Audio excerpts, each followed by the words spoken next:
एक ऐसा बच्चा जिसे स्कूल में पानी तक छूने की इजाज़त नहीं थी, जिसे इंसान नहीं अछूत समझा जाता था, लेकिन उसी बच्चे ने आगे चलकर पूरे देश का भाग्य लिख दिया।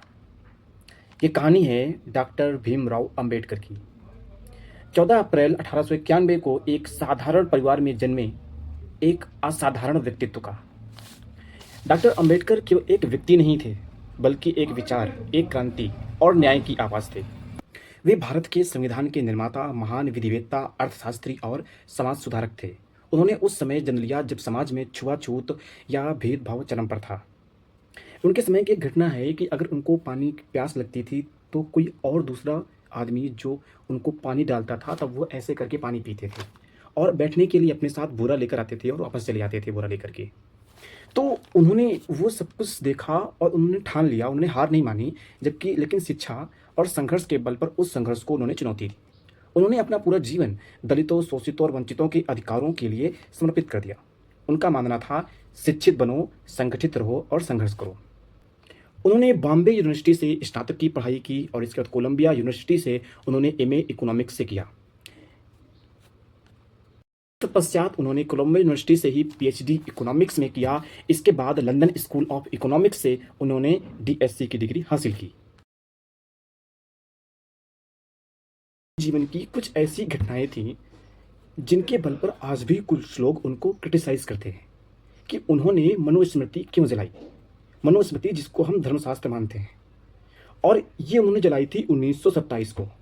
इसके बाद उन्होंने बहुत प्रयास किया, लेकिन जब उनको सफलता नहीं दिखी, कुछ बदलाव नहीं हो रहा था हिंदू समाज में, तो इसके बाद उन्होंने 1956 को अपने मरने से पहले उन्होंने 1956 को बौद्ध धर्म अपना लिया और तत्पश्चात 1990 को उनको भारत का सर्वश्रेष्ठ पुरस्कार भारत रत्न उन्हें प्रदान किया गया। इस वीडियो में हम आज ये बात करने वाले हैं कि उन्होंने हिंदू धर्म क्यों छोड़ा, उन्होंने बौद्ध धर्म क्यों अपनाया, बाबा साहब ने मनुस्मृति क्यों जलाई, जलाने के पीछे कारण क्या था, और वो बौद्ध धर्म में गए क्यों। और इसके बाद आता है कि जो लोक धर्म है और वास्तविक धर्म में अंतर क्या होता है। हम एक एक चीज़ को बारी बारी से स्टेप स्टेप समझेंगे, तब जाकर के जो पिक्चर है वो क्लियर होगी। सब कुछ समझने के लिए हम थोड़ा पहले चलते हैं।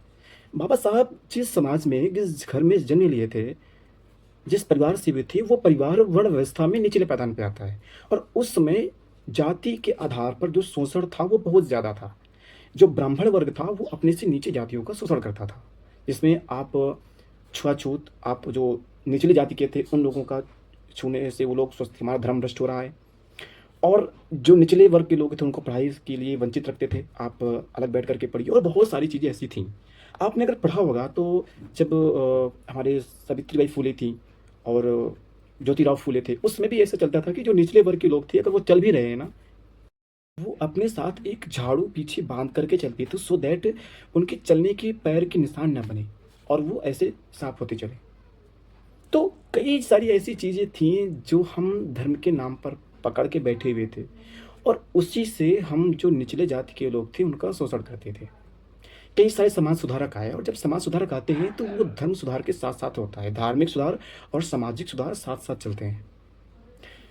तो हम बात करते हैं कि बाबा साहब ने जो मनुस्मृति जलाई क्यों थी। अब ये जाति व्यवस्था और वर्ण व्यवस्था, जितनी सारी चीज़ें आती हैं, ये आपकी मनुस्मृति से आती हैं। मनुस्मृति से ये बातें आ रही थी कि जो ब्राह्मण के लोग हैं वो जन्म से ही श्रेष्ठ होते हैं, चाहे वो कितने भी धूर्त और नालायक ही क्यों ना हो, और शूद्र कितना भी पढ़ा लिखा क्यों ना हो, वो हमेशा नीचा ही रहेगा। तो कई सारी ऐसी चीज़ें थी जो समाज के लिए बनाई गई थी और ये मनुस्मृति में आती हैं।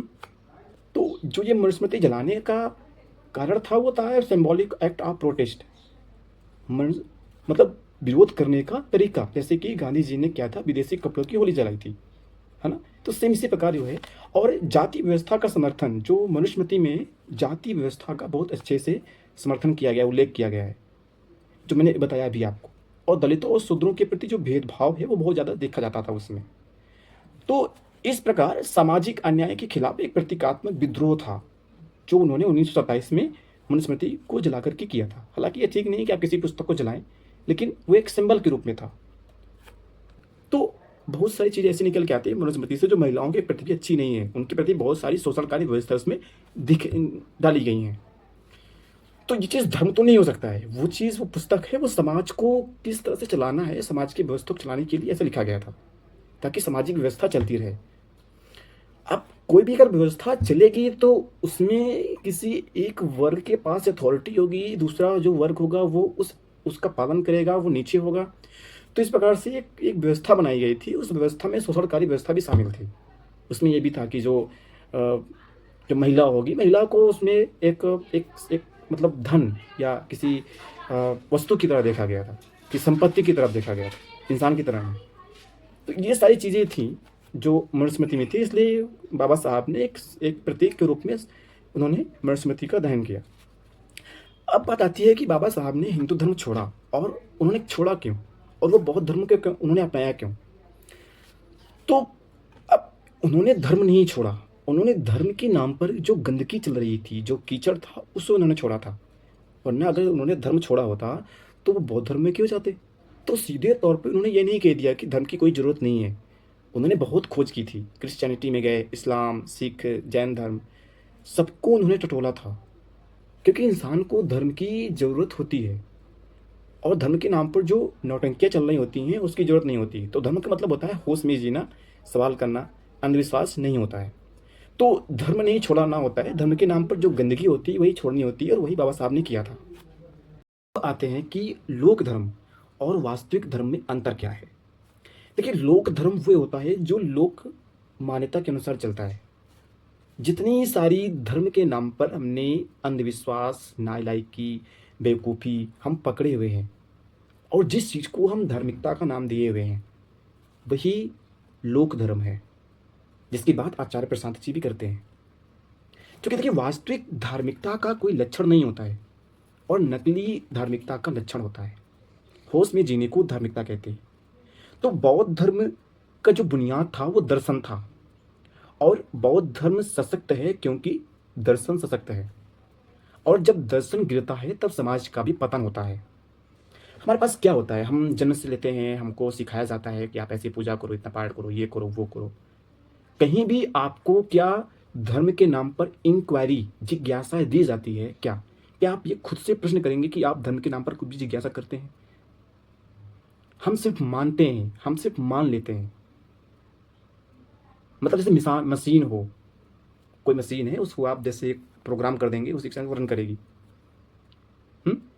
तो man is the creature of inquiry. मनुष्य को धर्म चाहिए क्योंकि मनुष्य के पास सवाल होते हैं, गहरे सवाल होते हैं। थोड़ा सोचिए, समझिए कि धर्म क्या है। हम जैसे किसी से रिश्ता रखते हैं, हम जैसा जीवन जीते हैं, हम उसे सच मान करके जीते हैं। हमारा किसी से संबंध है, किसी से हमारा रिलेशनशिप है, तो हम जो है उसमें बहुत तन्मयता से लगे होते हैं। लेकिन फिर दिल टूटता है, जो कि सबके साथ होता है लगभग। तो वहाँ पर हमारे मन में क्या आता है कि क्या ये सच है? अगर आज ये सच है तो जो पहले था वो क्या था, जिसमें हम रूहानी अंदाज में थे? तो वो चीज़ है कि उस समय क्या था, क्या वो सच नहीं था? अगर वो सच नहीं है तो सच क्या है? What is the truth? और यहां से जन्म लेती है जिज्ञासा, और वही धर्म है। बस इसके अलावा जितनी सारी चीज़ें हैं वो सिर्फ बेवकूफ़ी है। अगर आप अष्टावक्र गीता में जाते हैं तो वहाँ पर आप देखेंगे कि राजा जनक और अष्टावक्र ऋषि के बीच संवाद चलता है। वहाँ पर राजा जनक सवाल करते हैं कि जीवन क्या है, मृत्यु क्या है, जन्म किस लिए है। तो राजा जनक के पास सब कुछ सारी सुविधाएं थी, लेकिन फिर भी वो अपने आप को कुछ कमी महसूस कर रहे थे।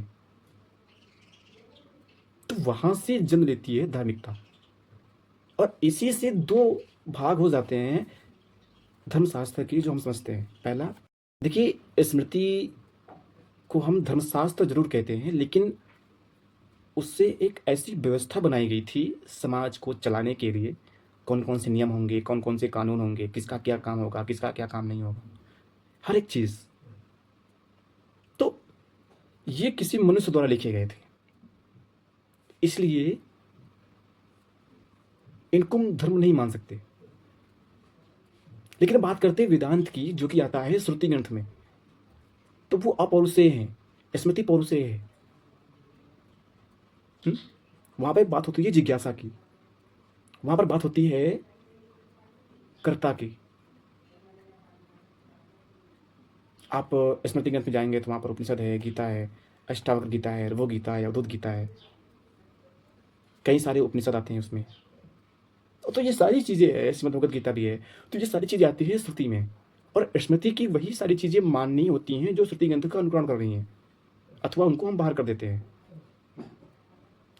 तो मनुष्य के पास सवाल होते हैं, मनुष्य के पास जिज्ञासा होती है, हमें धोखा मिलती है, चोट मिलता है, दर्द होता है, फिर हम जानना चाहते हैं कि इसकी सच्चाई क्या है, और जो आज सच होता है वो तो कल धोखा देता है। वियोगी होगा पहला कवि, आह से उपजा होगा ज्ञान, निकलकर आंखों से चुपचाप बही होगी कविता अनजान। कविता भी कब निकलती है? जब वियोग होता है, वेदना होती है। अगर सब कुछ सही चल रहा है तो क्या ज़रूरत है?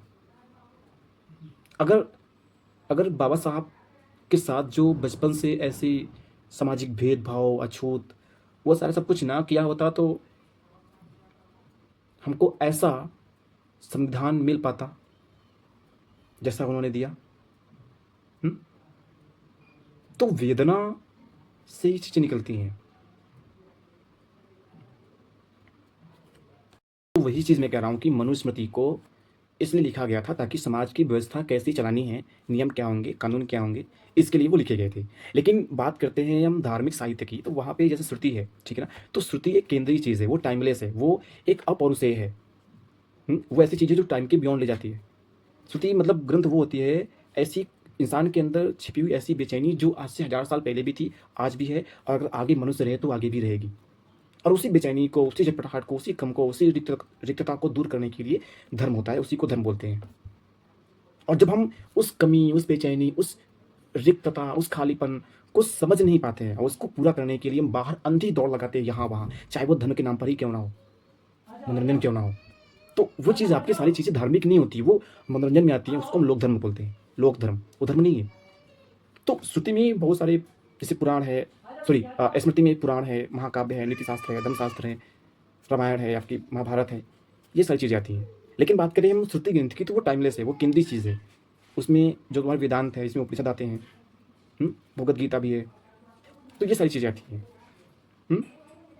तो जो स्मृति ग्रंथ है वो इंसान ने लिखी है, किसी काल में लिखी है और एक सीमित सोच से लिखी हुई है।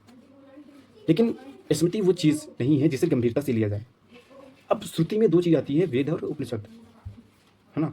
तो वेद में एक कर्मकांड का एक भाग भी है और एक ज्ञान दर्शन का भाग है।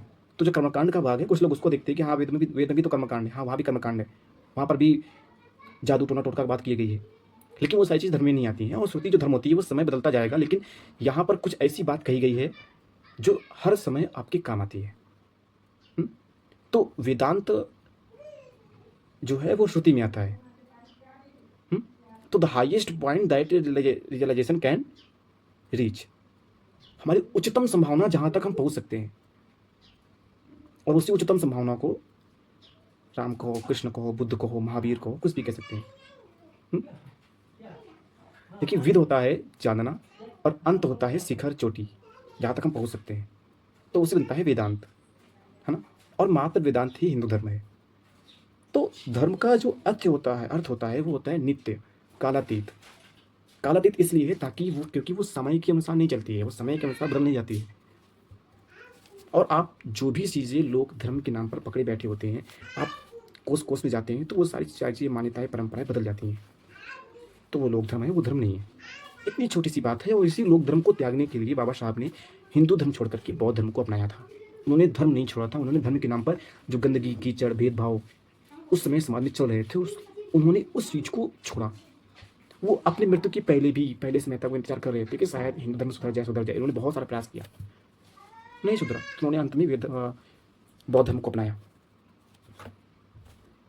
तो वेदांत है जो आपको भी कालातीत की ओर ले जाए।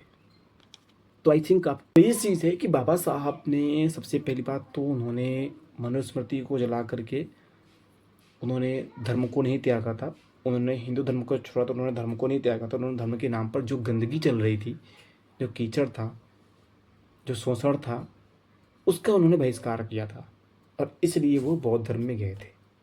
ठीक है, तो वीडियो कैसी लगी आप लोग कमेंट बॉक्स में बता सकते हैं। धन्यवाद।